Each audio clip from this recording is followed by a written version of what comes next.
Welcome to the 13th year in the 23rd Will Miller Social Justice Lecture Series event. I'm very pleased that we have brought to Burlington Moustafa Bayoumi, author, journalist, political commentator, and professor at Brooklyn College in New York. His talk, How Does It Feel to Be a Problem? Being Young and Muslim in America, is timely and provides an important perspective that is often overlooked. This lecture series was created in honor of Will Miller, my late husband, who died in March 2005. Will was a social justice activist and University of Vermont philosophy professor for 25 years. No, for 35 years. As our logo states, he will always be remembered as a clear voice in a world of false words and disinformation. We could benefit from his energy, his intellect, his insights, and his imagination in these incredibly challenging times when disinformation is rampant and where anyone can say anything and it can be considered newsworthy, even if the information is false. This lecture series was originally designed by Will, myself, and a few of our friends to bring speakers to the Burlington community and the UVM campus to provide a radical analysis of social, ecological, and political concerns. During Will's tenure as a faculty member at UVM, he worked with student, faculty, and local groups to bring voices to our area that may otherwise have been silenced or not given a chance to be heard. Without his efforts, Will set a courageous example in speaking truth to power as a faculty member, as a union organizer, as a socialist feminist political organizer, as an anti-war activist, and as a concerned person working for social justice locally and globally. Will showed a boundless optimism and a passion for truth. His voice was powerful, especially in encouraging others, students, staff, faculty, community members, and people from around the world to speak up and be heard. He showed a personal strength and an unwavering commitment to the struggle against war and for social justice, and he helped move others into activism. He was never afraid to speak his mind, put words into action, or place himself on the line, whether before university trustees, on a picket line, at a barricade, or in each of the congressional offices. Will offered reasoned and insightful analyses into the origins and workings of capitalism and imperialism, giving us a call to struggle and a vision of a more just society. He advocated for a society where all work is valued, where truth is not silenced but nurtured, a society where all are treated as equals, that is at peace with itself, and where people and resources are not exploited. UVM should not only be a place where students and faculty learn about struggles for social justice, but it should also be a place where students, faculty, and staff continue to struggle against oppression, speak out against injustice, and speak up for justice. Will worked tirelessly for a faculty union at UVM, and he would be proud of the work United Academics is doing on campus. He would also be standing on the picket line as often as possible in solidarity with the nurses union, which is entering a third month without a contract. On our website, you can learn more about Will and the work he was involved in and see his webpage, one which might be described as packed and primitive, as he started it in the days when one had to know how to write HTML code. A link to his page can be found on our page. We bring you these lectures with the generous support from members of our community, including many of you in the audience. Thank you to those of you who have already sent in donations. If you haven't yet had an opportunity to do so, donations can be made tonight at our table at the door. Or you can mail in a donation. Our address is on our website, which is www.willmiller.org. No donation is too small. It should be noted that this lecture series is not affiliated with UVM, so donations are essential. We're able to bring these lectures to this campus through donations and through the sponsorship from a few student organizations and departments which support the topics we bring to this community. We send out information about our lectures through snail mail, email, and social media, so please sign our clipboards, which will be passed around, and if you're a student, it's helpful if you give your non-UVM addresses, so I don't have to keep fixing the database. We also encourage you to friend us on Facebook. Many campus and off-campus groups and departments have sponsored this lecture. There are tables at the back of the room where you can find some more information about the work some of these groups are doing locally.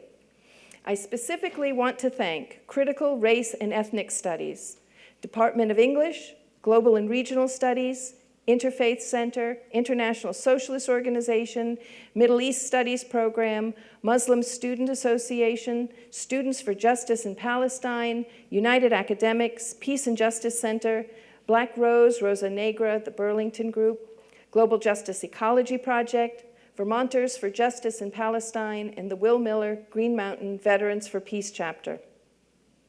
We thank CCTV, which records all of our events and rebroadcasts them on Channel 17 through their website so that our lectures continue to be available. Thank you to the Lecture Series Board, Fred Magdoff, Helen Scott, Michael Cassidy, Ron Jacobs, and Isaac Kreisman. This event could not have happened without your efforts. If you haven't already purchased one of Moustafa's books, after the Q&A period, you may purchase a copy for $18, right here to my right, from the UVM bookstore, and he is available for signing them. Now, I am very excited to introduce you to a very special local celebrity. Lena Gawani, a UVM freshman, who, as a high school student with 3 other students, formed an amazing poetry slam group called Muslim Girls Making Change. If you've had the opportunity to hear them live, you are fortunate. This group is dedicated to social justice through poetry. Tired of having their voices ignored by older generations, they turned to slam poetry to be heard and to make change.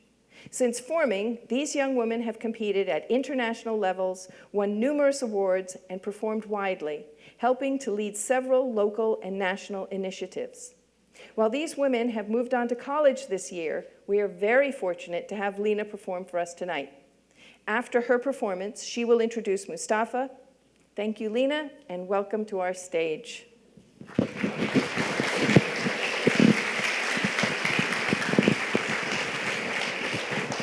Move? Not really. You good with it there? Yeah. Hello, everyone. My name is Lena Ganawi, and I'm 1/4 of Muslim Girls Making Change. Although, if you haven't heard, Muslim Girls Making Change is no longer a group because we all are going off to college. We're in college right now. But yes, as said before, we are a slam poetry group that uses slam poetry as our medium to talk about social injustices in America. But before I start off, I'd like to teach you guys a couple of slam rules because there's not like a huge slam community in Vermont. So when you hear a line that resonates with you or a line that you like, you can go ahead and snap. It's really encouraged. And you can do it like when I'm performing because I think a lot of people come up and they're like, should I do it when you're performing or not? But like, you guys can do that. And then also, I'd like to teach you guys a couple of chants that we learned from Brave New Voices, which is an international poetry competition we all attended about 2 years ago. So the first one goes, you put your heart into it. I know you did. I know. So you guys want to try that? Right. 1, 2, 3. You put your heart into it. I know you did. I know. And then the second one, we always like to teach for fun, because like we went crazy after we heard it. And it goes, don't be Becky, Beyonce. I'm glad you guys got that, because we've had audiences where they're like, what are you talking about?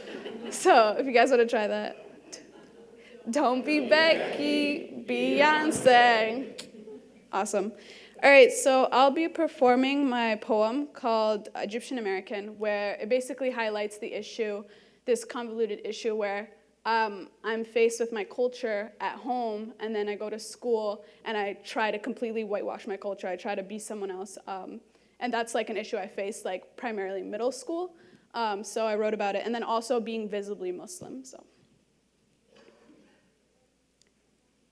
growing up in my Egyptian household, my father and I would eat mangoes and dance to Kulthum's voice, which was sweeter than the fruit we munched on. My uncle would tell me and my brother old Egyptian stories that would make our hearts beat fast and echo in our ears like drums. My grandmother would call me every night and remind me at the end of our conversations, دوام الحال ملء المحال. Translation, nothing stays the same. She was right.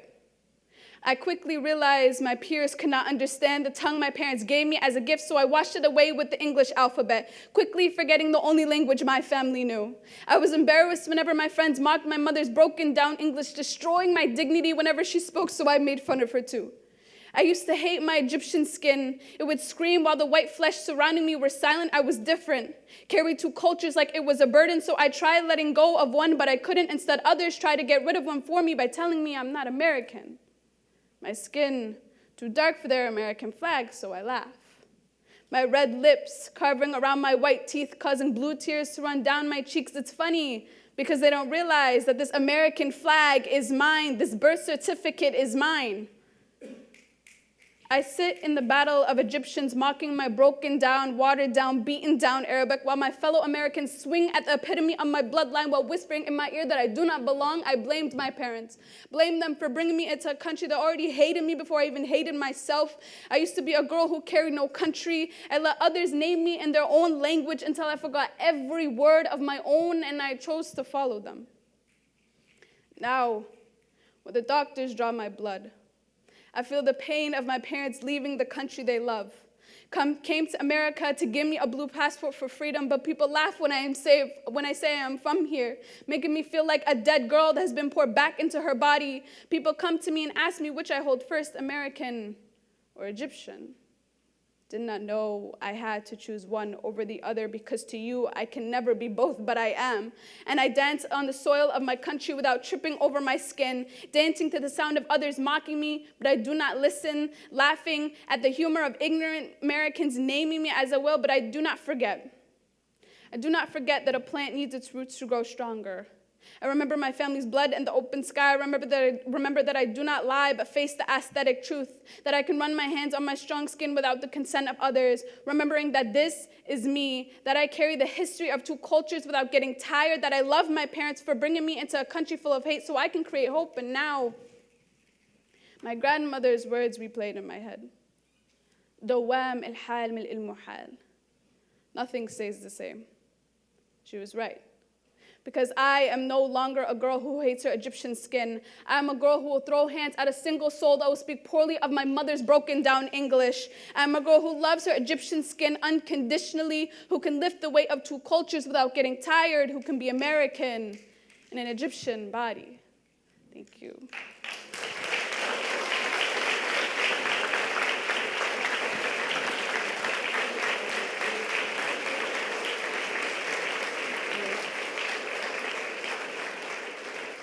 Now I have the honor of introducing Moustafa. In the US, Muslims are the most talked about but the least understood. The disregarded struggles of Muslim Americans facing discrimination has led Moustafa Bayoumi to write about what it's like to be Muslim and Arab in America. Moustafa Bayoumi is the author of the critically acclaimed How Does It Feel to Be a Problem, Being Young and Arab in America, which won an American Book Award and Arab American Book Award for nonfiction. He writes about how this nation has produced a culture of fear and suspicion of Muslims and Arab Americans and how it has threatened our civil liberties today. Many of his work sheds light not only on the stories of Arab and Muslim Americans, but also the list of modern conflicts in the Middle East that has received none of our political attention. His latest book, The Muslim American Life, Dispatches from the War on Terror, was chosen as the best book of 2015 by the Progressive magazine and was also awarded the Arab American Book Award for nonfiction. He has been featured in the Wall Street Journal, the Chicago Sun-Times, and on CNN, Fox News, Book TW, National Public Radio, and many other news outlets from around the world. Bayoumi is also a columnist of The Guardian, and his writing has appeared in the New York Times Magazine, The National, CNN, the London Review of Books, The Nation, The Progressive, and other places.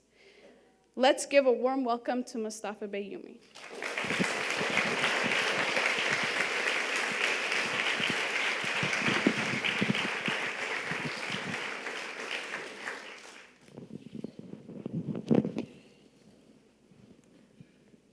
Good evening. Can everyone hear me okay? If you cannot hear me, raise your hand. Nah, that's an old joke. Never mind. Because you wouldn't be able to hear. And yeah, okay. First of all, it's not fair that I have to go after that. Okay, so can we just give Lena another round of applause?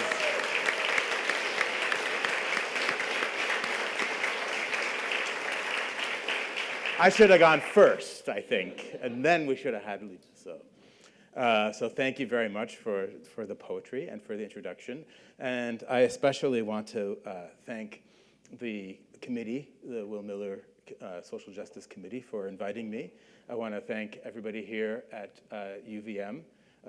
Go Burlington. This is my first time here. I like your church street. It's very beautiful. And I especially want to thank Anne Lipset for the invitation and really working very, assiduously to make this thing happen here tonight. So it's really a pleasure and an honor. I've been reading up a little bit about Will Miller, someone I did not have the luxury of knowing. But tell me if this is true, Anne, that he had from what I read, he had a license plate that read doubt. And he had a bumper sticker that said question authority, right? And, when I read that, I thought, this sounds a lot like my mentor, actually. My mentor was a man by the name of Edward Said. You may have heard of him as well. I was fortunate enough to study with Edward when I was a graduate student. And those were exactly the kinds of ideas and the kinds of terms that Edward would also endorse. Question authority. He always said authority is something that is man-made, made by human beings. It is not God-given. It can be made and it can be unmade. That what we have to do is have to understand where the power struggles are in our society if we ever want to make change in our society. Questioning authority is one of the most fundamental responsibilities of any human being, and especially in a society such as American society, which has such slavish obeisance to authority.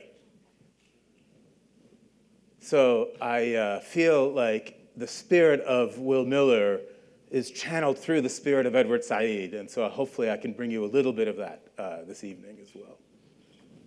Okay. Oh, it's fuzzy. Okay, so I am here to talk to you essentially about my book, which you can see over there. How does it feel to be a problem? And this is a book that I wrote. I'm going to talk to you a little bit about how the book came about, what's in the book, and also what to think about the book now. In fact, the book is published about 10 years ago. And of course, the origins of the book go back even farther. They go back to the origins of that terrible day on September 11th, 2001. In 2001, that was now really almost exactly 17 years ago. And some of you in this audience might even be 17 years old or around that age. So some of you may have, in fact, no recollection of that day. Anybody who is of a certain age and older will certainly remember that day as clear as you can imagine. I remember everything about that day. I was in New York City on that day. I remember everything about the beautiful sky of that day. It was a crystal clear Tuesday. In fact, one of a sort of lovely late summer, early fall day that was shattered by the horrors of that day. And what I remember very clearly, for one thing, were the smells. You could smell the burning buildings after the horrible attack, were in fact the smoke and the ash from the attacks themselves permeated the air around New York City for days, if not weeks after that. It was a moment at that time in New York. It was a very, very, very powerful moment And in fact, it was a moment in New York City when I think, by and large, for the most of the city was actually thinking these kinds of attacks are the kinds of horrors that happen in other places around the world as well. And we understand that, and we don't want to see that happen here, and we don't want to see it happen anywhere. There was a moment for a little precious time in New York City when I think right after September 11th, when the spirit was very different than the spirit that we have that followed shortly thereafter. It became into the war on terror, right? Eventually, the mood hardened. It hardened first nationally, but eventually it also hardened in New York City. I think part of the thing that happened in New York was, in fact, when the president at that time was George W. Bush, he came down to the wreckage, what was happening at the 9/11 site, and he came like a sheriff, I don't know if you recall that moment, and stood on the wreckage and basically proclaimed that vengeance would be wrought, right? And the national mood hardened. What happened at that time also, and what's happened since, in these 17 years since, has been so consequential for Muslim communities around this country, for Arab communities around this country. These are two overlapping communities. I'll talk about that in a little bit. But I think one of the things that you can definitely say is that Muslims and Arabs in the United States were thought of very little before 9/11. If people thought about Muslims, they might have thought about Muslims outside of the United States, right? They didn't think about Muslims as part of the American fabric per se, I think. There was some acknowledgement of it, but it was very different than what it is today. To be a Muslim or to be an Arab in the pre-9/11 era, in some ways, in the United States, that is, to be a Muslim American or Arab American pre-9/11 meant, in some ways, to live in the shadows, because people just didn't even know you existed in a large part. In the post-9/11 world, it meant suddenly living under a spotlight, right? Suddenly, everything that you do, everything about you, is now under incredible amounts of scrutiny. But whether you're living in the shadows or if you're living in the spotlight, both of those circumstances wipe out the real details of human life. And in fact, it's not just me who's thinking about this. In fact, if you look at the polling data will show you this very much as well. What happened after 9/11 was that suddenly the national organizations and national pollsters and journalistic organizations started asking questions around Muslims and Arabs with regards to American attitudes and American foreign policy aims, something that they hadn't really done prior to 9/11. So for example, the Washington Post ABC News Group, they get together and they have a poll that they regularly do, right? They still do this to this day. They ask all these different kinds of questions, and they ask them routinely and over different amounts of time in order to get the temperature on certain questions around the country. Right after 9/11, they added some questions to their polls. And one of the questions was something like, do you personally harbor prejudice against Islam and Muslims? That kind of question, right? Do you have animosity towards Islam? After 9/11, in 2001, the percentage of the American population that said yes to that question was around 39% of the population. That's 4 out of 10 almost Americans said so. What's interesting is that over the many years when they asked that question, after 2001, the number declined shortly.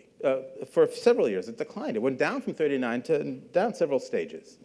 And only after 2005, when the war started going poorly in Iraq, right, did that number start to rise up again. By the time we get to 2010, it was now 49%, half the American population said yes, right? And by the time we get to 2015, they actually, for some reason, stopped asking that question. But another polling group asked exactly the same question. What they found was 58% of the American population said yes to that question in 2015. What we're seeing in a lot of ways is a kind of what I would call progressive dehumanization of a population that most people didn't even know about beforehand. A progressive dehumanization that has consequences. It has consequences for how those people from those groups live their lives, but it also has consequences for how we understand the society in which we are, the society in which we live. And I think that what I was seeing around myself, around me and my friends and my communities and living in Brooklyn, New York at this time, what I was seeing was exactly that, this kind of progressive dehumanization happening around me. And I thought, I think I want to understand this more deeply.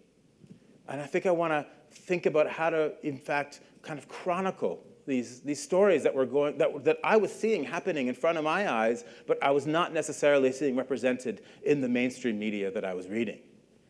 There's a kind of writerly cliche. If you're a writer, there's a cliche that sort of surrounds writer communities, and that cliche is, you write the book that you want to read, right? And in fact, that's exactly what I did. I ended up writing the book that I was searching for a book like this, and I couldn't find one, so I ended up writing it. I haven't actually read it since I wrote it, but and what I thought I wanted to do in this book was, what's a way of counteracting this kind of progressive dehumanization that I'm talking about? And I thought, maybe the best way of counteracting this growth of the stereotype itself, the best way is to tell stories. Stories of actual people, fully formed in all of their complexity, not looking for stories that are just, kind of misery porn or heroes that can survive, any kind of obstacle. No, stories of real human people and how people actually encounter their struggles. And I thought, okay, I'm going to write a book like that. I'm going to write a book that will, in effect, try to counteract the stereotype by writing back to the stereotype with the actual story itself, the human story at the center of it. So that was the sort of origin of the book in my head. And I thought, okay, now how am I going to go about doing this? Well, the first thing you have to do if you want to write a book like this is you have to put parameters around it, because everything is actually related to everything else. And as soon as you start any kind of intellectual project, if you don't put fences around what you're doing, then you get lost, because you just can trip up on everything, connecting everything to everything else. So I thought the first thing I want to do is I want to locate my book in a specific geography, one geography only. Stereotypes really thrive when they can actually just, they thrive in the abstract, right? They're not pinned down to any specific place. Well, I want to do that, the exact opposite. I'm going to write a book that's about a very specific geography to get to the real rhythms of human life. So I thought, okay, let me choose a geography, okay? And I thought, let me choose Brooklyn, New York. Anyone from Brooklyn here? Yes, there's always somebody from Brooklyn. Yes. Anybody from Queens? Okay. We have more Queens than Brooklyn. This time. Okay. Oh, I wasn't counting me. Okay, wait a sec. Anyway, so I thought, well, let me write about Brooklyn. Why Brooklyn? Now, the reason why I decided to write about Brooklyn were several. One of the reasons why I thought I would write about Brooklyn was in the year 2000, the US Census Bureau asked in its long form, right? And this is before the US Census was asking whether you're a citizen or not a citizen, by the way, which is now, I'm referring to a new policy by the administration that you may or may not have heard of. But the US Census in 2010, asked in their long form about Arab ethnicity. Right? And so we have an official count, if you will, about the number of people of Arab descent in the United States. And of course, people who work within the Arab communities around the country will say that it's a massive undercount, because this is what happens a lot with census figures. But we at least have an official number. And out of that official number, we also have a sense of geographically speaking, where people live. So the one city that had the largest number of Arab Americans in the United States was, well, Brooklyn should be its own city. You are correct, my friends.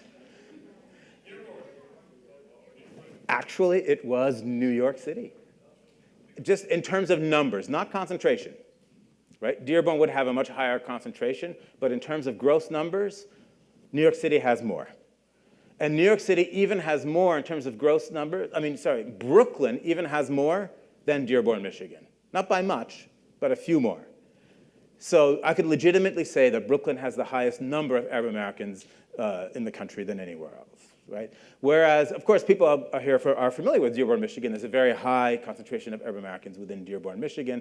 It would be a very different book had I placed it in a place like Dearborn, Michigan. But in a lot of ways, Brooklyn, I think, is very similar to what the future of the United States is going to look like. No single group really owns Brooklyn. Everybody has to live carefully together. We all live narrowly among each other in Brooklyn. Eventually, the whole country is going to look like that. That puts the fear of God in some people, I should say, right? One person might be named Stephen Miller, for example. But this is, in some ways, what the country will look like. So I thought this is one reason, or maybe two, why to place the book in a place like Brooklyn. I also thought that I really wanted to write about young people. And by young, initially I thought, okay, 18 will be a cutoff, because if you go under 18, then you have to get parental consent, and that's complicated. I don't want to do that. And older, I thought, arbitrarily, I thought maybe 30? Because there used to be this expression that said, never trust anybody over 30. But I've since found out that nobody under 50 has ever heard the expression, never trust anybody over 30. Am I right? Anybody under 30 ever heard that expression before? No. See? Told you. Yeah. Anyway. The point is that I ended up mostly talking to people who were in their early 20s, in their late teens, early 20s, about what their lives were like. And that to me was really important, because I grew up as an Arab Muslim Canadian. I grew up in Canada, right? I've lived in New York City now for a large number of years, over 20 years. But I grew up in Canada.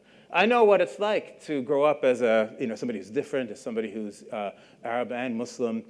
But I didn't know what it was like to grow up in a time when suddenly there was a lot of this massive hostility that was growing in the society around you and landing on your shoulders. And I thought that would be an inherently interesting proposition to investigate. So I wanted to write about young people. I thought I'd write about Brooklyn. I thought I would write about young people. And then the question comes up, and it always comes up, and so let me tell you why. Because I also decided that I wanted to write about Arab Americans. I didn't want to write about Muslim Americans only. Right? I wanted to write it. Now, why would I do that? Well, first, let's talk a little bit about that. Let's first say that Arabs and Muslims are two separate yet overlapping categories, correct? You remember high school math? Remember Venn diagrams? Let's think of Venn diagrams, right?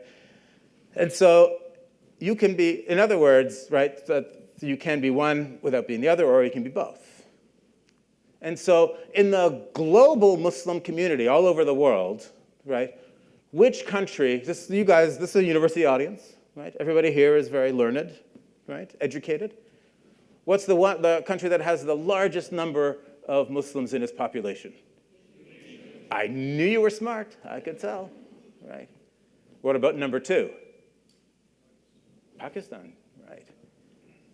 And then? Malaysia? No, I don't think so. India, probably, yeah. Pakistan, India, Bangladesh, very close. Then maybe Nigeria, Turkey. You don't get an Arab country in the top 5, right? In fact, most Muslims in the world are not Arab,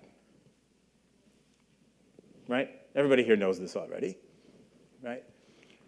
Arabs constitute maybe only 15% of the global Muslim community, small percentage within the global Muslim community. But are most Arabs Muslim? There's a more assertive yes coming forward. Yes, it started off yes, yes, yes, yes. And you're right. Yes, most Arabs are Muslim in the world, right? And yet everything changes when we get to the United States. Okay, so in the United States, are there more? Which group? Okay, in the American Muslim community, which group is the largest? What do you think? Arabs? Who said that? What'd you say? That's right, African Americans. You know, if I said to you before 9/11, name me one famous Muslim, who would you probably say? Malcolm X or Muhammad Ali, one of the two, right? Because Islam in the United States used to be aligned with that history, the African-American freedom struggle. After 9/11, what happens? Somehow it gets associated with dangerous outsiders, right? We've lost something in that transition, in that change. In fact, there's a very long and deep and interesting and fascinating and important history of Islam in the United States. I don't know why we don't know this. We seem to know everything about when Donald Trump tweets, but we don't even know our own history. For example, there were large numbers of people who were brought as slaves to the United States from the western part of Africa. Many of them were Muslim in faith and belief, right? And they have incredible stories. Let me tell you one very briefly. I'll tell you one story very briefly. There was one man, his name was Omar ibn Said. Right? And he came from West Africa. He was enslaved, captured, enslaved, brought over to the United States in Fayetteville, North Carolina, thrown in with a family. If somebody bought him, he was made to work for a very cruel overseer. Right? He hated his life. He could not bear the kind of work and the kind of labor that he was asked to do or forced to do. He just had to find a way out. What he did was he ran away one day, became a fugitive himself. He ran away, he runs into the woods, and in the woods he starts praying. A little boy nearby finds him in the woods, sees him praying, goes back to the village, tells the people, oh, there's a man in the woods who's praying. They go, the village, they get some people together, they go searching for him, they actually capture the man, Omar ibn Said. They capture him, and they throw him. He's now far away from where he had originally been working, right, where he had been enslaved with his enslaved family, with the family who had enslaved him. And he is now thrown into a local prison cell. This is all based on contemporary journalistic accounts of the time, by the way, this story. He's thrown into a local jail. And they're trying to figure out who he is and what and who he belongs to, as it were, right? In the jail cell, there was a fire that had gone out to keep it warm. So there were like embers from the fire, like coal, right? Charcoal, like original charcoal, right? He picks up some of the charcoal and he starts writing in Arabic across his jail cell. And it's Quran. It's from the Holy Book. And in fact, by the end of his writings, he's covered all the walls of his jail cell in Arabic script. This at a time when many people couldn't even read and write. And I'm not just talking about African Americans who were sometimes legally not allowed to even be taught how to read and write. So the people who had jailed him, his jailers, came up to this jail cell, and they're looking at this jail cell, and they're thinking, what is this? And eventually, they started to call him a conjurer. In the local news reports, he's called a conjurer, like he's some kind of black magic magician, right? Because he knows how to write, but they can't even read what it is. So what do? Of course, they call the guy from the local university over, and he tells them, oh, that's not magic, that's Arabic. And then they eventually find out, oh, in fact, it's Arabic. He had been black enough to be enslaved, but once he starts being known as being able to read and write in Arabic, then they start calling him an Arab instead. Right? Anyway, another family comes. They buy him from the original family because they have an interest in someone like Omar ibn Said because they're connected to the American Bible Society. And they want to send Arabic language Qur'ans to West Africa. So he ends up living with this other family in a much nicer arrangement than he had with the original one. And he, in fact, is writing letters, and he never let his faith go, though. And he was writing letters back and forth, even to other people who had been enslaved from West Africa in the United States. It's actually an incredible story. Only one about Winnie. But it tells us, what it really tells us, is that the history of Islam in the United States is even longer than the United States. Right? This is the time, from the time of slavery forward. There were people in this country who were practicing Islam. But that also tells us that Islam has been in the United States a lot longer than Donald Trump and his family have been. Bless you. So, I thought, though, that if looking at the American Muslim community is very complicated. You have people who have roots that go all the way back there. I'm using the word roots deliberately. People who are of a certain age will know what I'm talking about, right?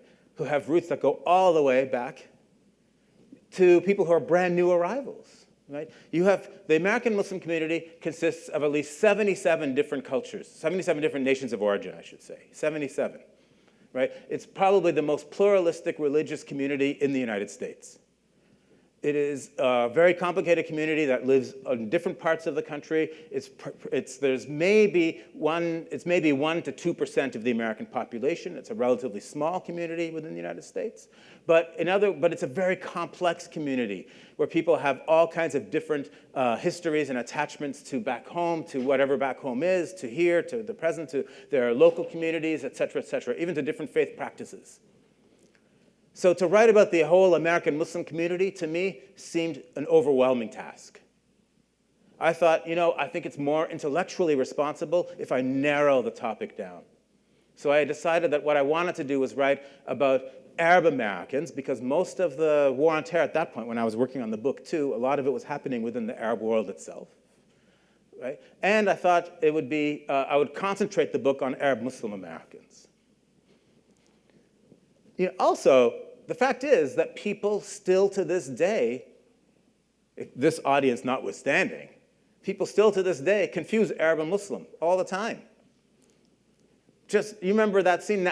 Now we've been reminded of it all over again with the death of, the passing of John McCain. But you remember that scene where there was that town hall meeting, for example, right? And John McCain is like walking around the whole audience with a microphone like he's Oprah Winfrey, And then he puts the microphone in a woman's, for a woman to speak, and she says, "I don't like Obama." You all know what I'm talking about? And John McCain's like, yeah. She goes, "I don't like Obama." He's like, yes. And then she says, "He's an Arab." You remember that? And then John McCain's like, yes. No. No. But his response was, "No, ma'am.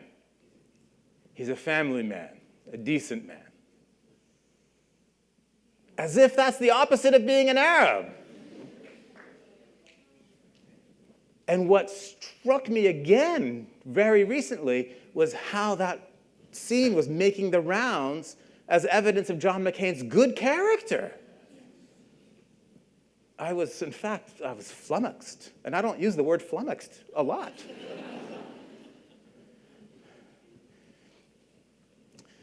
And I think that in some ways, this idea that Arabs and Muslims, in the American imagination, in the dominant American imagination, there's this barrier to understanding. It's not even that difficult, as we all know, to understand the differences and the overlappingness of Arab and Muslim. But it happens all the time.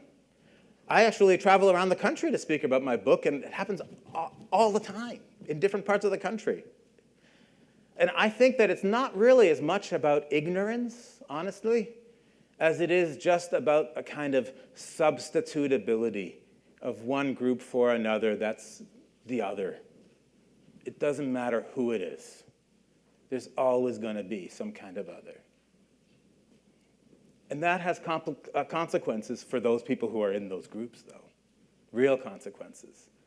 So that's what I was wanting to look at when I was writing the book. So I thought, okay, let me see if I can, write this book. So I thought, okay, I have this idea. I know the groups that I want to talk to. I know the young people, et cetera, et cetera. Let me go about and finding the real stories. And I wanted to find, new stories for me to talk about, and I could investigate them as a journalist and really report them fully and well, right? And so what I did was I started going to, first thing I did was I told all my friends. And I said, I'm writing this book. If you know any good stories, because I wanted real long, thick stories that I could write about, right? If you know any good stories of people who have interesting things that have happened to them post 9/11, let me know, okay? And so then, and I've since found out that in sociology, by the way, that's called a snowball sample, because they told their friends and they told their friends, et cetera, right? This is a university, I have to tell you things like that, right? Okay, so, and then I went to different community organizations, and I introduced myself. I went to different legal organizations. I introduced myself, and I went to different mosques, and I introduced myself, and I told them what I was trying to do. And I was always a little bit scared when I was doing it, a little nervous. I was a little nervous. Because where I live in Brooklyn is not where the heart of the Arab American community is, right? I live in a different part. I'm an academic. I live in a different part of New York City. And as I said earlier, I had come from Canada to New York. I don't actually have long family ties in New York City. I came as a graduate student. Whereas people who live in the Arab community within New York, they all know each other very well through their family networks and their connections. So although I'm an insider, I also felt a little bit like an outsider. I was both an insider and an outsider to the community.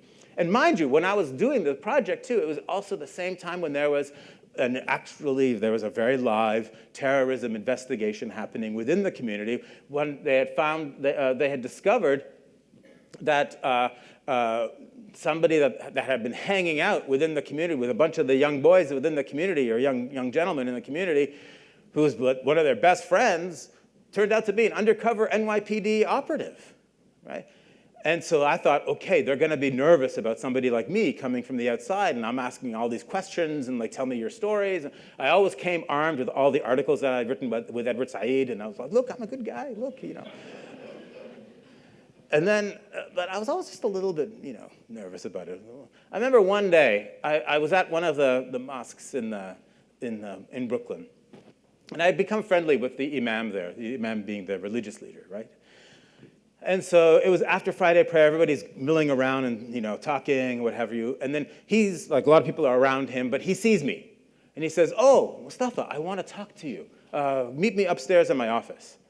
So I'm thinking, okay, this is either going to be really good or really bad.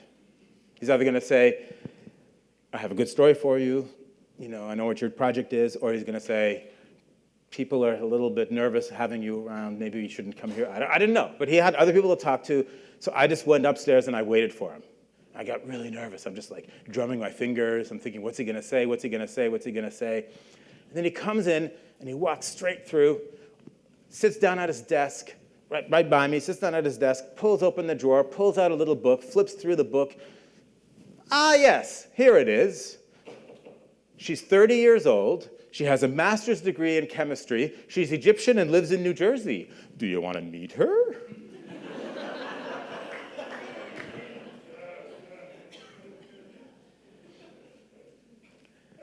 I said, no, thank you, Imam.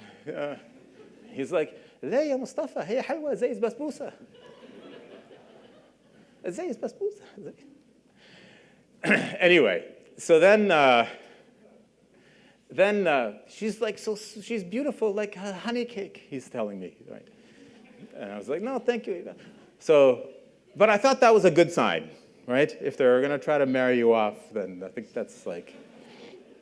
Then not long after that, I got a call from one of a leader from the Muslim community there too, the Arab American Muslim community, and he tells me, he says, the FBI wants to meet.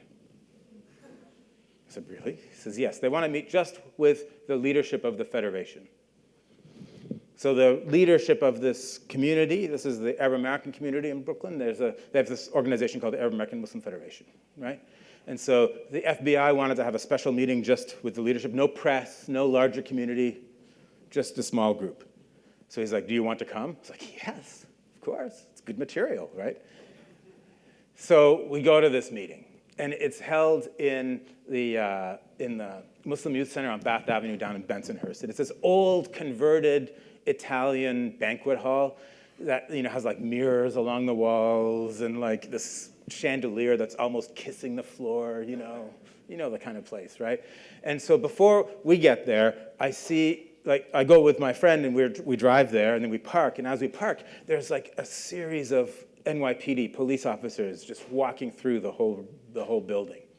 Then after NYPD, and they're all in the flak jackets and looking really, really intimidating. And then after that, then you get the NYPD community affairs people walk through. They have like windbreakers, so I think they're the good cops, I guess, right? They're the nice ones.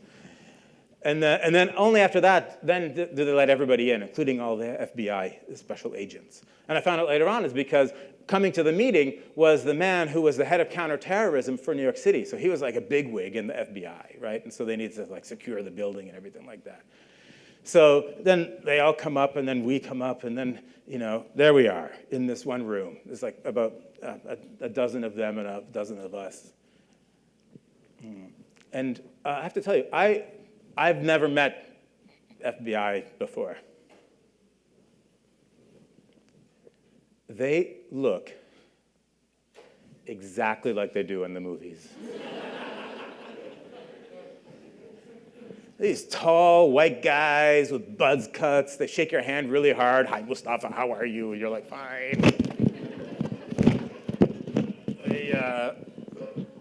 They all wear blue suits, except they had one special agent with them who was Moroccan, and he was in a brown suit for some reason. I swear to God, I don't know why.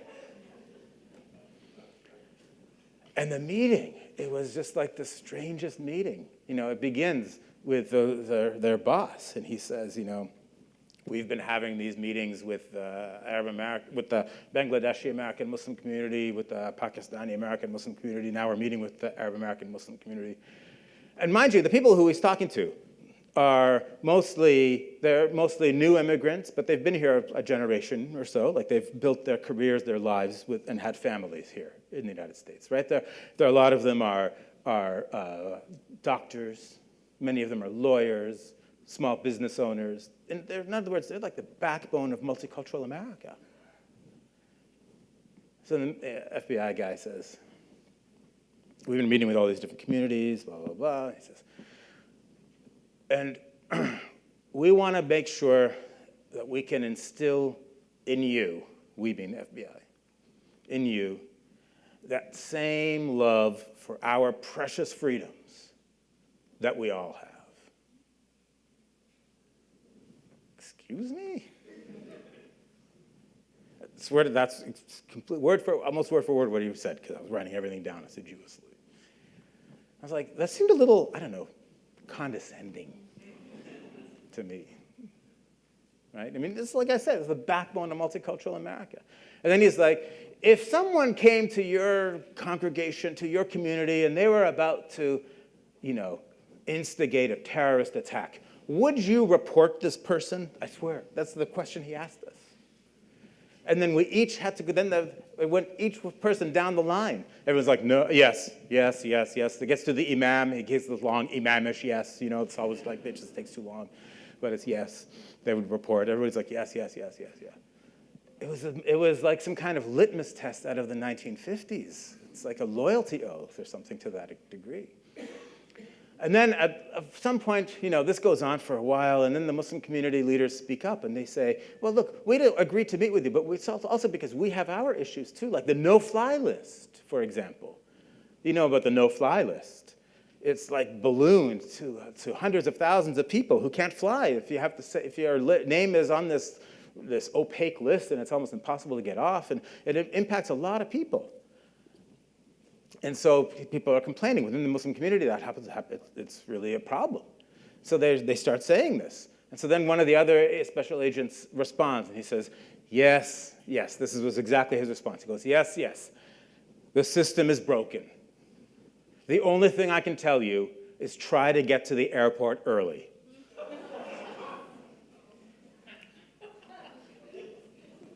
And then this goes on for hours.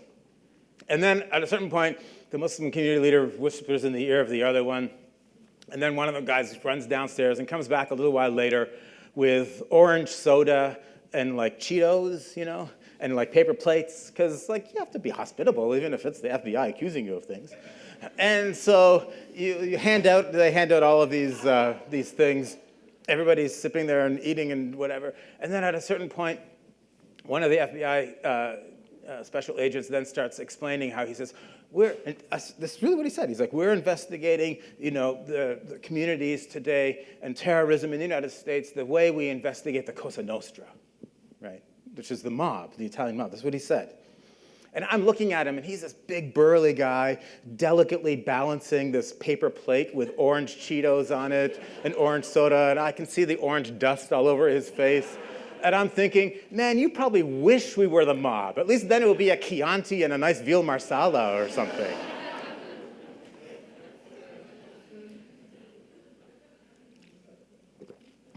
Anyway, so it was just the weirdest meeting ever.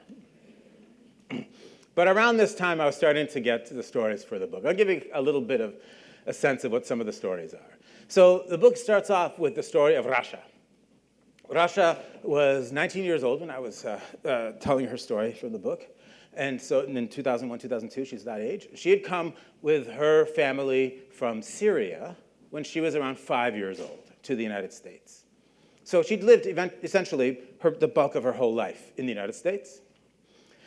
When they arrived in the United States, they came on tourist visas, and they had immediately applied for asylum. Right? And if you know anything at all about how asylum law works in the United States, then you know that it takes forever to have your asylum claim adjudicated. And in Rasha and her family's case, it took even longer because at one point they left the country and then they came back. And if you leave the country, it's considered abandoning your claim and you have to start all over again. This is the way that the immigration law works, and so, or asylum law. And so Rasha and her family had lived in the United States for this long, but they didn't have all of the documentation for them to be fully integrated into the country. They weren't illegal. First of all, nobody's illegal. It's a terrible term, right? But they weren't living in the shadows because the government knew everything about where they were. They had filled out all their paperwork. They just didn't have all of the security of having an asylum claim adjudicated in their favor. So they were living in this essentially a very vulnerable gray zone. In fact, millions of people live precisely in this gray zone every day in the United States.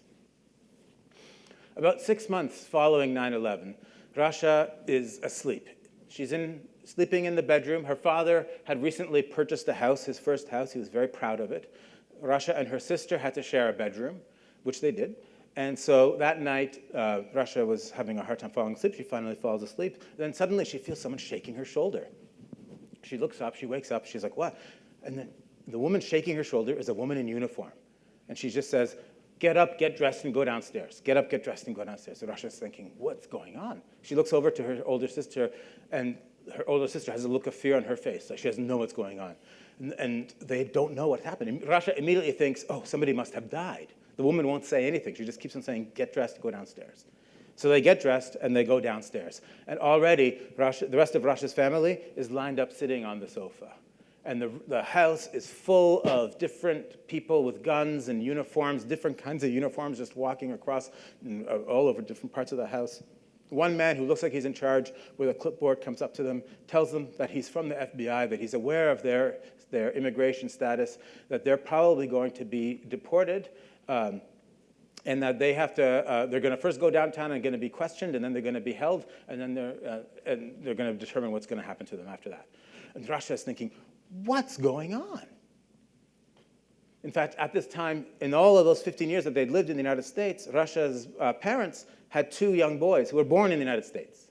So they were US citizens, right? They were very young at this point. So they didn't know what was going to happen to them. Rasha's father is pleading with the man who's in charge. He says, let me just call my brother. He lives in Chicago. He'll get in his car right now, and he'll drive here. He'll be here by the morning to take my sons. And the man says, no. You leave them with the tenants downstairs, and we're going right now to downtown, which is what they had to do. They go downtown, and they're separated each individually. Rasha says the interrogation was very pro forma. They showed her pictures of Osama bin Laden and said, do you know him? It was clear that they'd also been following their movements for a little while, what have you. And then eventually, that same night, Rasha and her sister and her mother are taken off to a women's jail, to Bergen County Jail. And her father and her brother are sent off to another detention facility, and her youngest brother to a juvenile facility. And Rasha has no idea what happened. This happened all in the middle of the night, right? And of course, then they have to survive what it's like to be suddenly in jail. And in jail, she says, they suddenly see that there's a whole lot of people who are in these 9/11 sweep arrests are there in jail too. And the jail is a mixed population between immigration detainees and criminal inmates, right? None of whom, they actually get along okay, but nobody gets along with the correction officers. And jail was amazingly frightening for Russia's mother. And Russia and her sister were trying to do everything they could to try to protect her from the consequences of jail, as you can imagine. And what happened with Russia and her family was that essentially they had just disappeared off the face of the earth.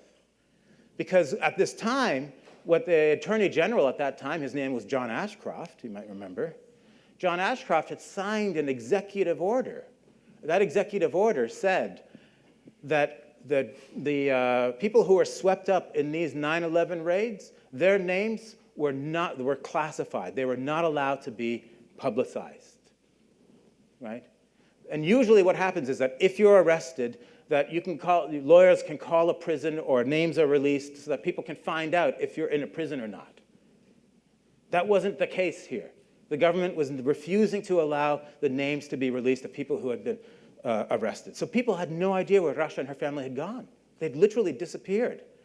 What happened was Russia's older sister was in college at that point. Her friends started a petition. They're like, we don't know where she is. We have to find out where she is. They suspected that something like this might have happened. At the same time, many intrepid lawyers were going to all these different prisons, waiting for people to come out of the prisons, and they were saying, okay, can you tell me who's in there with you? What's the name of the person who's in there? Can you describe this person? They were compiling their own lists if the government wasn't going to release the lists. And eventually, Russia and her family got a lawyer that way. After about 3 months, they were just let go, right? They went back to their apartment, and Russia said it was eerie, because it looked exactly like it had the night that they had been arrested, except there was a thin film of dust over everything. And nobody in the family wanted to talk about what had happened after that. These weird family trauma things, and people react differently to them, I think, in family circumstances. But Russia's story, and Russia, however, she was determined, though, that nothing like this should happen again. And she started to follow a course in human rights following that in her education, right? And what happened in Russia's situation is, I believe what happened was that the government prioritized the removal of people from what they considered to be terrorist-supporting or high-risk countries. So there was a list that the government made, and they said, we want these people to be gone from the US, even though they'd done nothing wrong after 9/11. So Russia was part of that first sweep of arrests that happened after 9/11, which were devastating to the Arab and Muslim communities around this country, and yet made almost no impression to the general American public. In fact, there were thousands of people like Russia in that situation. And years later, the Justice Department's own internal auditor, the Inspector General of the Justice Department, issued 2 300-plus page reports about these early sweep arrests. And what he said in there was that the people had been arrested essentially on nationality alone, right? And that their average stay in prison was, I can't remember if it was 88 or 89 days, when they shouldn't have been that long either. Which is almost exactly the amount of time that Russia and her family were there, too. What's a little bit different about Russia's story compared to what happened to so many other people was, first of all, it was a family, whereas for most people, it was individual. And most of them were individual males. And Russia's was a story of a family, including the women in the family. But those sweep arrests were, as I say, they were devastating to the community. I wanted to be able to tell a story like that in the book. And so that was one of the stories. Or, very quickly, I'll tell you the story of Yasmin. Yasmin she's a young woman. When I was writing the story, she's half Filipino, half Egyptian, right? She grew up in a pretty religiously observant family. And so she went to a religious school, a Muslim school, for middle school. And then when it got to high school, her father wanted her to go to the local high school, the local public high school, because he thought the education there was better than at the Muslim high school, at the private Muslim high school. And he really had big plans on her to be a doctor. He's like, you got to be a doctor. You might be able to relate to this, yeah. And so Yasmin goes to school, and as she's walking the corridors, she sees that there's elections coming up. First time at the school, she sees that there's elections coming up for student council, student government. She's like, oh, I can do that. I want to run for it. She's ambitious, right? And then she thinks, nobody's going to vote for the girl in hijab. Right? She wears the head cover. And then she thinks, you know what? I'm going to try anyway. And at her school, they have very strict campaign finance laws, or the equivalent thereof. Right? So in order to be on the ballot, you have to get a petition with so many signatures. They all have to be in pen and not pencil. You have to, if you're on the ballot, you can make posters, but they have to be hand-drawn, no photocopies, and all of this sort of stuff. So she does everything, follows all of the requirements to the T, and then she gets a call after the election from the COSA.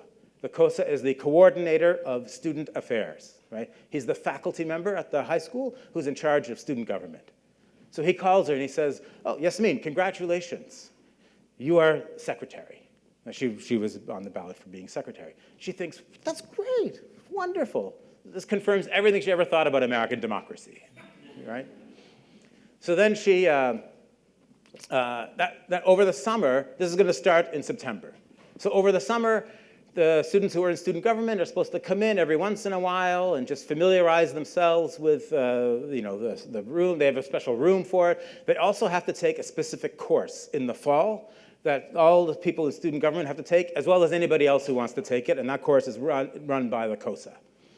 So she's in the room over the summer with some of the other girls who are there in the high school and thinking about what's going to happen over the next year. So the girls are excited about the first school dance. And they say to her, oh, are you going to go to the dance? And then she says, oh, no, I can't go to the dance. I'm religious.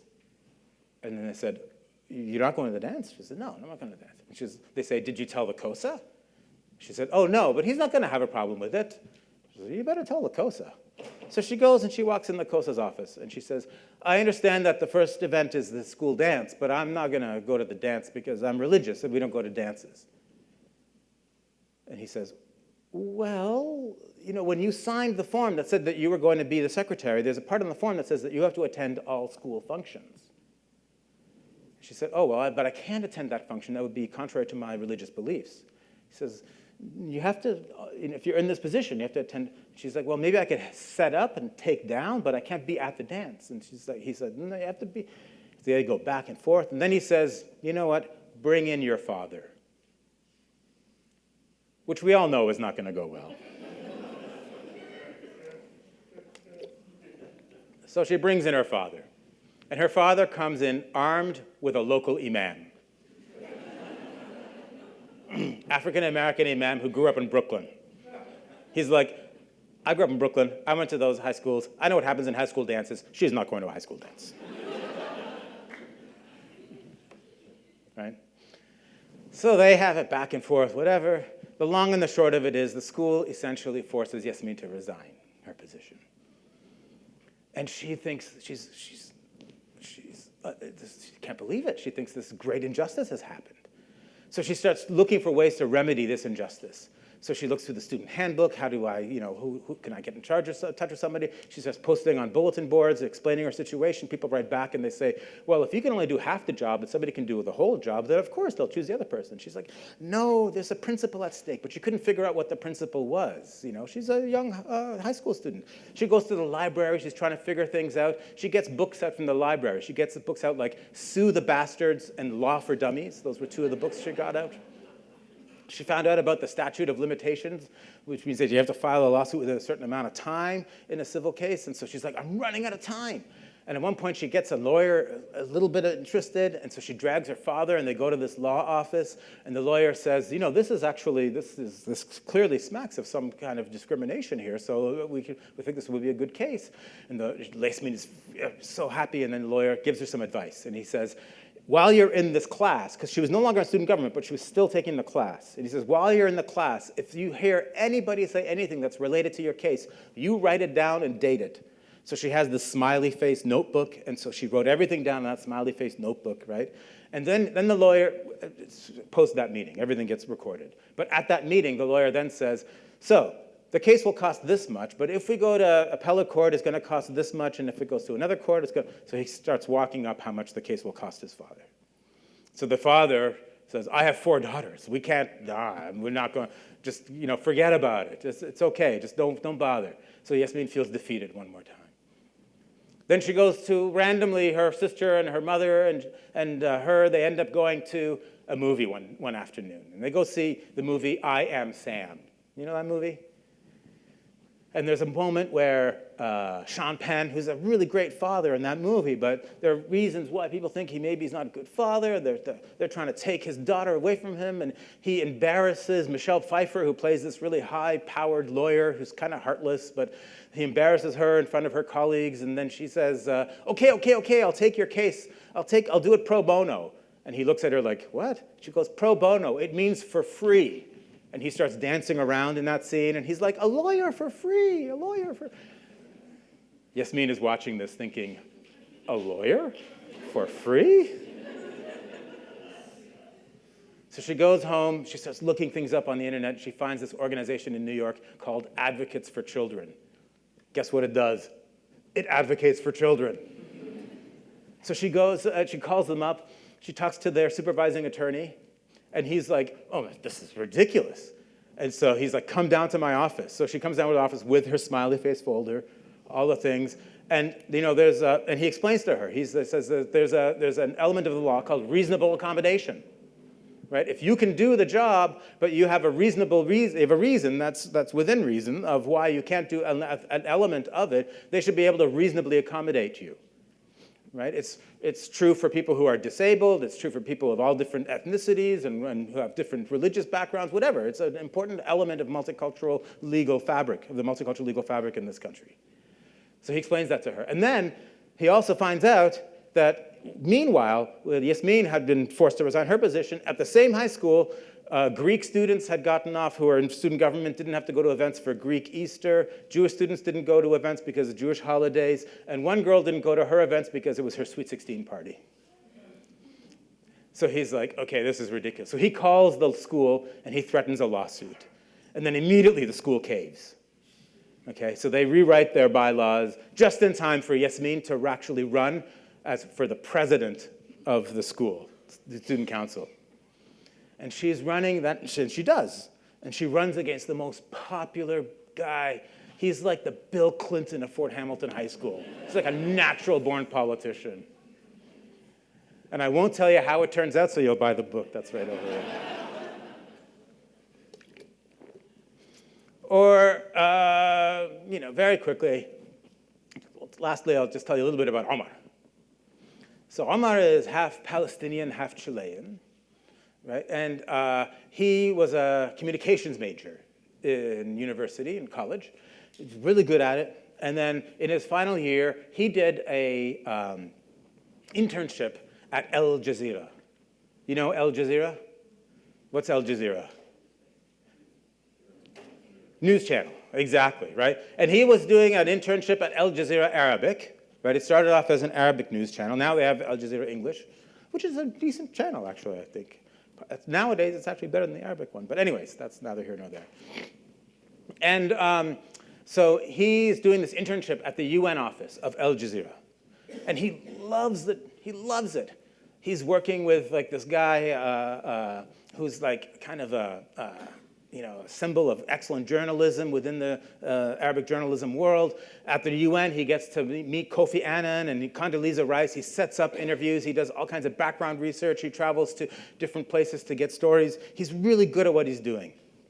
And he can't wait to do it for a future. He really wants this to become his career, right? And there's a reason why. I mean, everybody wants a career job. I'm sure everybody here wants a job that's going to be a good, fulfilling career. But Omar had another reason. He was in love. There was another woman in his life, also Palestinian, and he wanted to marry her. And she comes from a somewhat conservative background, so if he were to get her hand in marriage, what he would really have to do, if he's going to do it properly, he has to go to her family and ask for the permission to be married, and he has to be an excellent candidate. And the only way that he could be an excellent candidate is if he has a career job, right? Not just some, regular job. He needs to have a career. He needs to look like he's a fine, upstanding gentleman. So after he graduates, he finishes the internship and he graduates, and he's ready. So he starts pulling out, writes his resume. He's really proud of having worked at Al Jazeera, and he sends off the resumes to all the major media organizations. And then he waits. And he gets First he hears back, and he hears nothing. He's like, oh, he thought that he was going to get a job. So then he sends out another set of resumes, a little wider. Even, as he told me, even to Fox News. Okay. Nothing. Sends out more. Sends out more.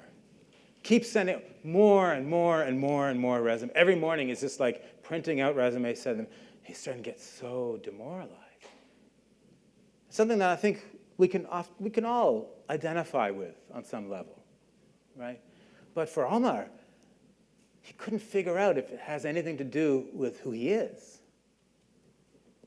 So one day, because he has an Arabic name and a Muslim-sounding name, right? And so one day for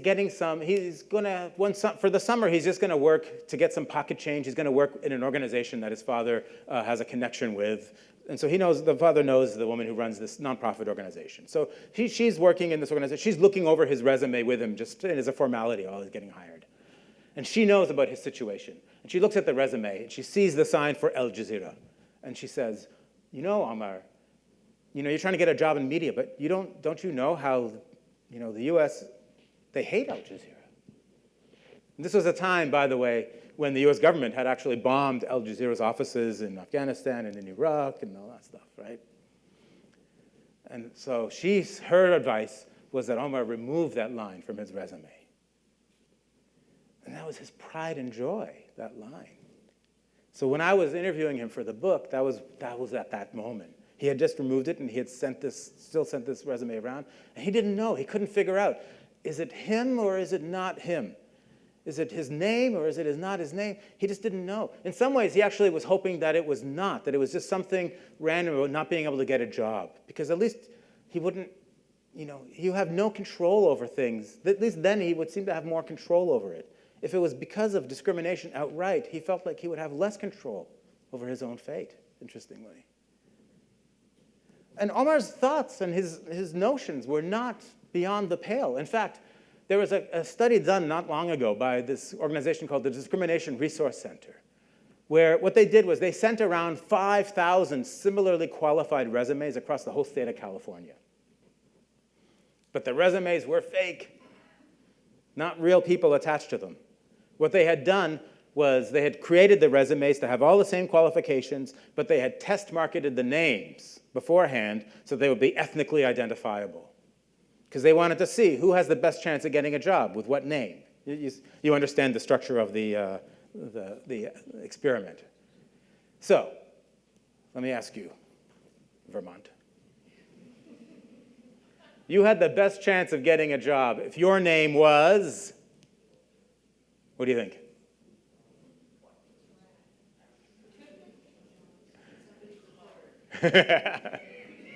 Heidi McKenzie. And you had the worst chance of getting a job if your name was Abdulaziz Mansour. So Omar's thoughts were not irrational. Right? So these are the kinds of stories that I was investigating at that time. Now, it's been several years since the book has come out. And I thought at the time when I was writing the book that I was writing a book that was, in a sense, a book about our recent history, something that would very quickly, the book would be found in the current events section of a bookstore, but then would quickly move to the history section. Boy, was I wrong. If anything, things have gotten decidedly worse since the book came out. They didn't get better under Obama. In fact, they got worse. In a lot of ways, they got worse. I can give you examples, but I want to end shortly and give you some time for Q&A. What did happen under Obama is that it went more invisible. It certainly impacted Muslim communities very profoundly. We just didn't hear about it as much. Then came the 2016 elections, and it's almost all we heard. Well, that's not fair, because we heard a lot of stuff. But we certainly heard a lot of things from Donald Trump about Muslims. I don't have to remind anybody here about him calling for a complete and total shutdown of Muslims entering this country until we can figure out, as he said, what the hell is going on. There was something frightening. There was continuity. I don't want to say that there's something brand new about Donald Trump. In fact, there's more continuity than difference. I think it's important to recognize that. But what Donald Trump did is significant too, because what Donald Trump did is he instrumentalized anti-Muslim sentiment directly into our political rhetoric. Right? So now you say anti-Muslim things, and you might get elected. Your policies might go through. There was a study recently done by academics who looked at all the hate crimes and looked at Donald Trump's Twitter feed, and guess what they found? A correlation. If you look at when he tweets and when hate crimes happen, there is a correlation. Something similar also, same group also who studied that found something similar in Germany, by the way, with the Alternative für Deutschland party and their Facebook participation and their hate crimes happening in Germany as well. We have a situation right now where I think Donald Trump essentially speaks out loud an Islamophobia that was already in practice.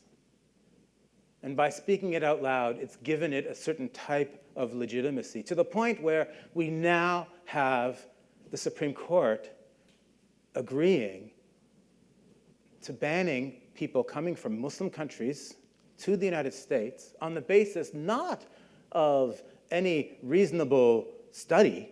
The government's own studies show that it's irrational, but on the basis only of our national prejudices.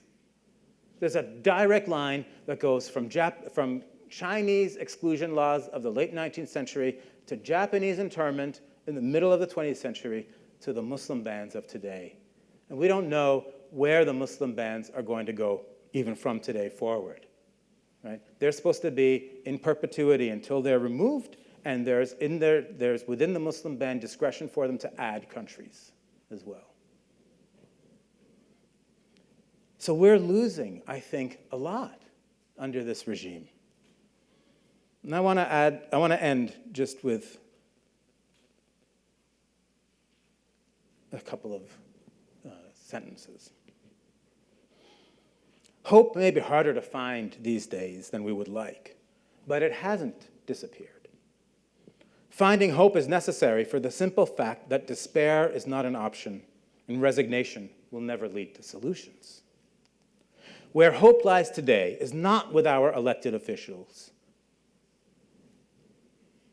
but with the people of the United States, those who are bravely willing to stand up to injustice when they see it. During a cold weekend in late January 2017, tens of thousands of people ran to airports across the country to protest and block Trump's first attempt at a Muslim ban. I don't know if people remember that. It was phenomenal. This rapid mobilization was one of the most inspiring things I have ever seen, and it's been followed by tens of thousands of other lesser known but no less meaningful acts by individuals in support of Muslims, immigrants, refugees, and others. In these acts of solidarity lies an important lesson that we have been learning profoundly since the election of 2016. As a nation, we all share in the responsibility to take care of one another. And since the health of a nation is directly related to the state of its weakest members, the fight for the rights of Muslim Americans, or immigrant Americans, or Native Americans, or African Americans, or LGBTQ Americans, is the fight for the rights of all Americans. In his 1964 speech, titled The American Dream, the Reverend Dr. Martin Luther King Jr. told his audience at Drew University a simple but important message. King began his address by describing the schizophrenic personality of the U.S., where, quote, on the one hand, we have proudly professed the great principles of democracy, but on the other hand, we have sadly practiced the very antithesis of those principles. He followed by telling his listeners that, quote, the shape of the world today does not afford us the luxury of an anemic democracy.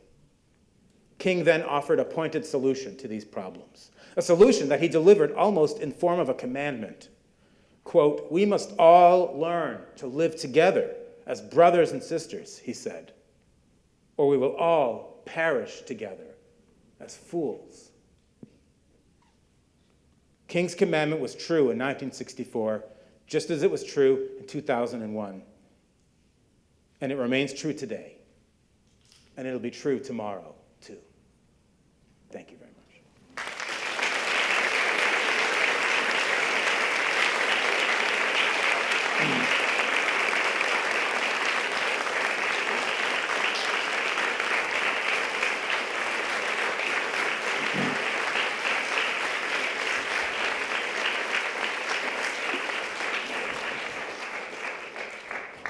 Thank you. I'm willing to entertain easy questions. Or hard ones if you happen to. Yes, sir. In your book, you were talking about one of the narratives was talking about America is not American anymore. Yeah. And I wonder if that phrase is referring that America is not an imaginative community anymore. Mm-hmm. At the same time, on the other hand, also the book also was talking about there was one ambitious young man who was trying to visit Iraq rather than stay in the U.S. Yeah. Because the U.S. does not, we cannot really have prosperity in the U.S. as the others. Right. Also, is that a message to referring that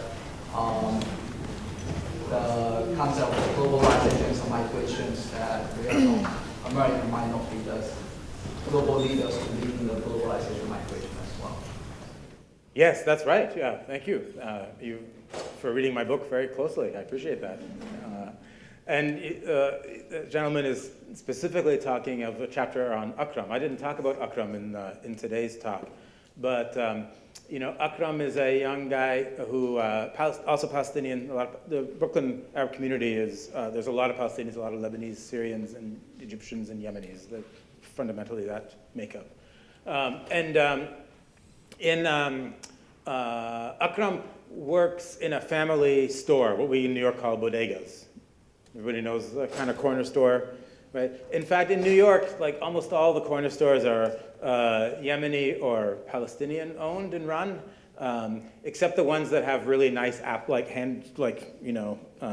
waxed apples and things. Those are often Korean, right? So you can tell by the apples, like what the.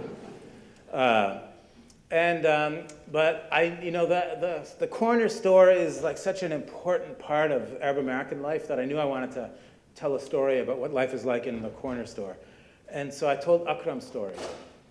And I hung out with him and his friends. Like I ended up hanging out a lot with people for this book, mostly at like places like shisha cafes. You know what a shisha cafe is? Like the hookah, like at hookah, water pipe, yeah. And Dunkin' Donuts. They love Dunkin' Donuts too. So I hung out a lot at shisha cafes and Dunkin' Donuts writing the book. So after work, these guys, they would, they go to school full time and then they also work full time. It's crazy hours in order to make a living for themselves and their families. And so I would go and hang out with them. And then after work, they'd go often to the shisha cafe and just sit around and talk. And their dream was interesting to me because their parents had come to the United States with the American dream. We all know what the American dream is. It's so mythologically powerful in this country. Everybody knows what it is around the world, right? It's what Ta-Nehisi Coates calls the American nightmare because it doesn't actually apply to everybody. But so with Akram and his friends, it was interesting. His parents had really come with the American dream in mind for their children.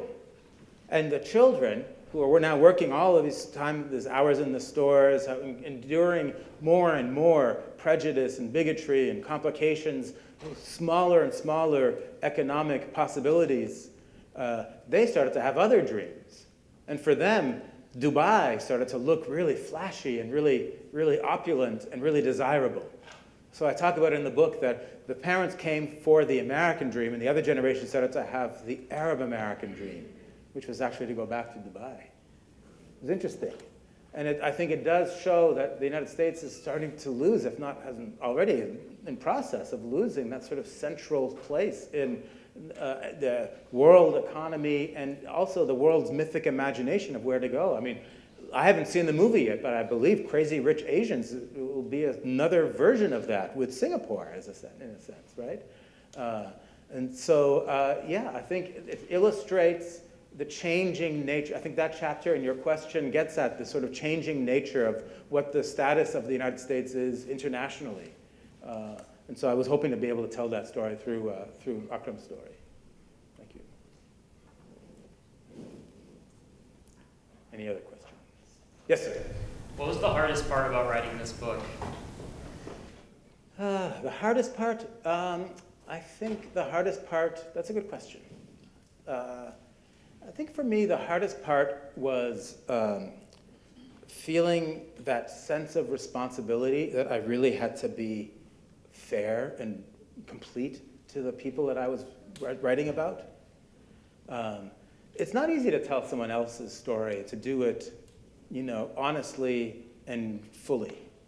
And sometimes even just logistically it was difficult. As I say, many of them work many complicated hours. The Arab-American community and the Arab-American Muslim community in Brooklyn is essentially a very working class community too. So they are working a lot and doing a lot of really, tough, the demand on their time is really tough. So just finding time to meet was difficult sometimes. Or not only that, for example, when I was interviewing Rasha for her story, that also had certain logistical challenges. I'll tell you, this isn't in the book, but I'll tell you. For example, Rasha's family, they were not super keen on her involvement in the project. They didn't say, don't do it. But they, as I said, as a family, they didn't really talk about what had happened in their situation. And so when Rasha said that she was going to do this project with me, when she told them, they were like, But that raises some questions, not even just logistical questions, like where do I interview her? Because I didn't want to interview her. I did some interviewing, for example, in Starbucks. I don't want to interview Rasha. Rasha's story is very personal and intimate. You can't interview somebody about that in Starbucks, right? I couldn't go to her place because her family wasn't so keen on it. That kind of leaves my place, but that's kind of improper, right? Her coming over to my house, and so I thought, well, what am I going to do? So then I came up with a solution, and that solution was, I will invite her, but she will come with friends, people who knew what had happened to her story.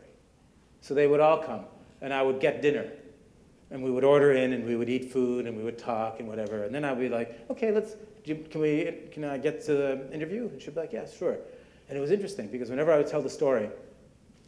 she would tell the story, I would ask the questions, and Rasha would just be staring, just above my head, just telling me everything that happened in a kind of flat monotone, right? And her friends would just be in tears the whole time.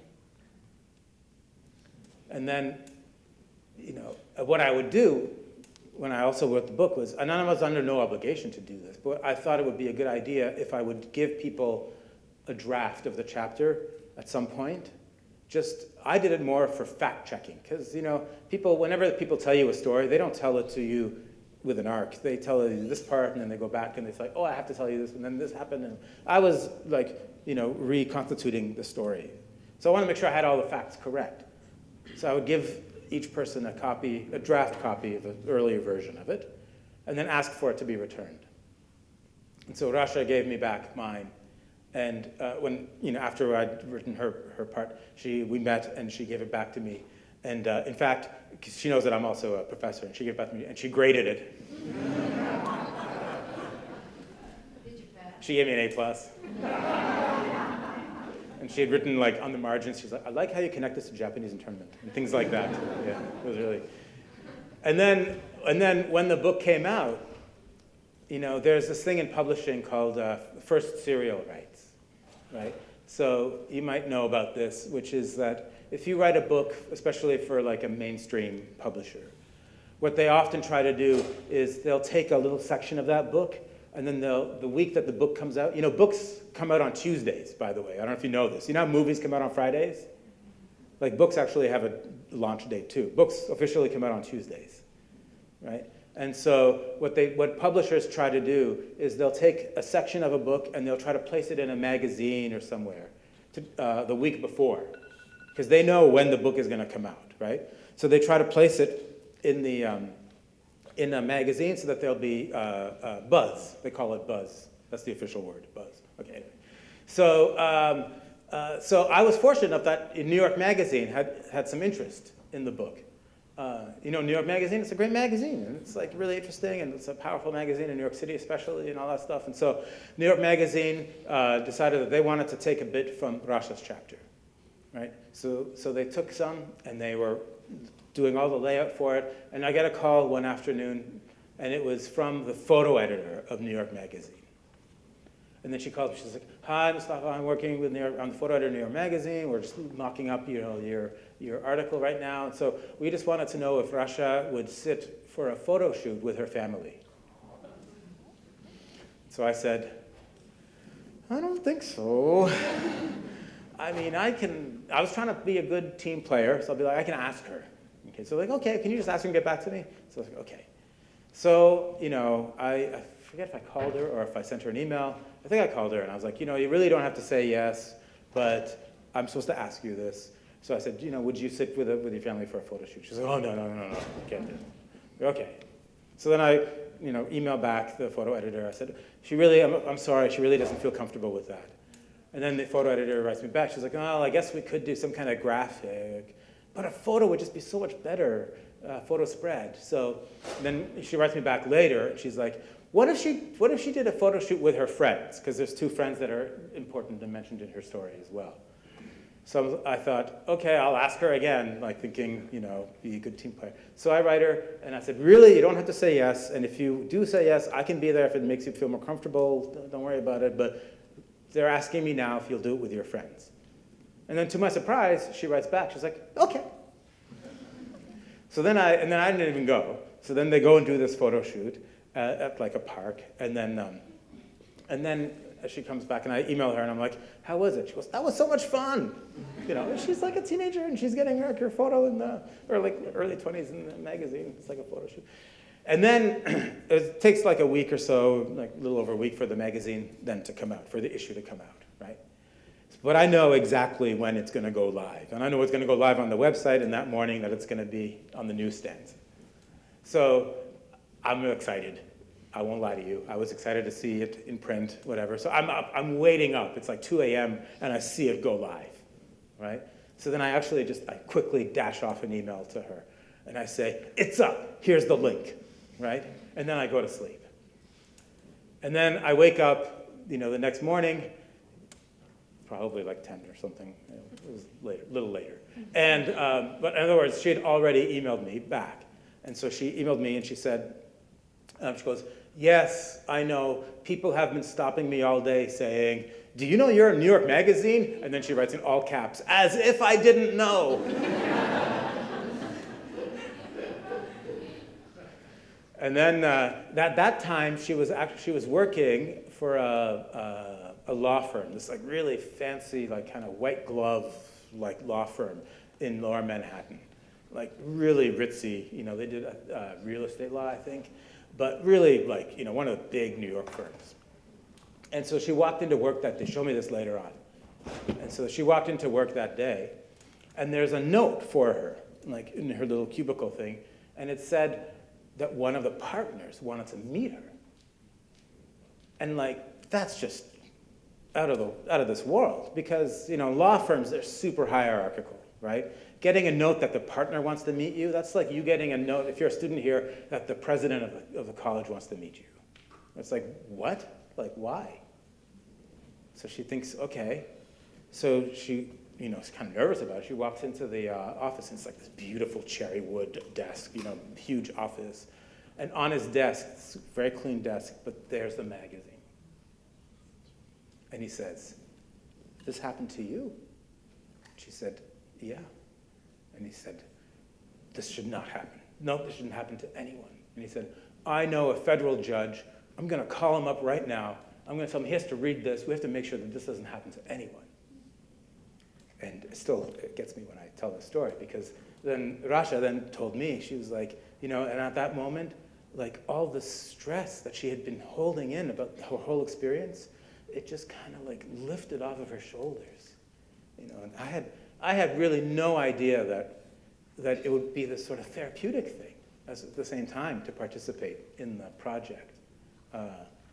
But it was such a beautiful story that she told